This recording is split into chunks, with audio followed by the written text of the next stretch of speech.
તમને એવું લાગતું હશે કે એકદમ એજ્યુકેશનને રિલેટેડ વિડીયોમાંથી આ સોંગ ઉપર, આ શ્લોક ઉપર, વિવિધ સોંગ્સ ઉપર શા માટે? પણ એવું નથી. શિક્ષક તરીકે એક મેસેજ પણ હું આપવા માગું છું કે તમને લોકોને જીવનમાં ઘણી વખત એવું પણ સામનો કરવો પડતો હોય છે કે આપણી જે હોબી છે, આપણો શોખ છે, આપણી આવડત છે, ગોડ ગિફ્ટેડ કેટલીક બધી વસ્તુઓ હોય છે, પણ એનાથી આજીવિકા આપણે નથી લઈ શકતા. આજીવિકા માટે આપણું નસીબ આપણને કદાચ કોઈ બીજી દિશા ઉપર જોર કરતું હોય. તો તમે જીવનના, ઉંમરના કોઈ પણ પડાવમાં હો તો ઘણી વખત બે જિંદગી જીવવી પડતી હોય છે. એક આજીવિકા માટે, તમારું જે કર્મ છે એ તમારે કરવાનું છે, અને એક હોય છે કેટલીક આપણી ગોડ ગિફ્ટેડ અથવા ઈશ્વર દ્વારા આપણને એક આશીર્વાદ સ્વરૂપે એક ગુણ ગિફ્ટ આપી હોય છે.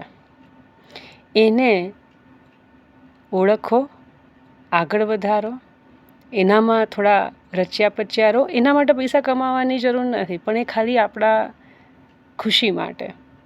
કારણ કે મેં જોયું છે કેટલાક હવે કલયુગમાં તો ઘણાની આત્મા જ જેમ કે મરી ગઈ છે. એ લોકોની રૂહ છે કે નહીં એ જ પ્રશ્નાર્થ થાય. માત્ર પૈસા, માત્ર રાજનીતિ, માત્ર કોઈને હેરાન કરવાની વિકૃતિ. ખબર નહીં દુનિયા ક્યાં જશે, પણ એ ચિંતા તો આપણે નથી કરવાની. એના માટે ઈશ્વર છે.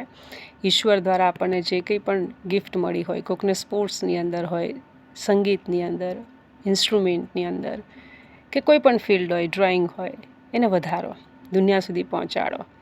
દુનિયામાં ઘણા બધા ખરેખર સાચા દિલથી જોનારા, એપ્રિશિએટ કરનારા છે જ. બધા જ, એટલે કે 5 આંગળી એક સરખી નથી હોતી. એટલે મને એમ થયું કે શિક્ષક તરીકે વિદ્યાર્થીઓને અથવા મારા સહ જે અધ્યાપિકા અથવા અધ્યાપક હોય અથવા મારા જે કલીગ્સ છે એમને પણ હું એક મેસેજ આપી દઉં કે આપણી પાસે એક હુનર તો છે જ એક શિક્ષકનો. એ સિવાય પણ જેમાં પણ આપની પ્રતિભા હોય એને આગળ વધારવાનો પ્રયત્ન કરો. એમાં ઈશ્વર આપણને સાથ આપશે જ.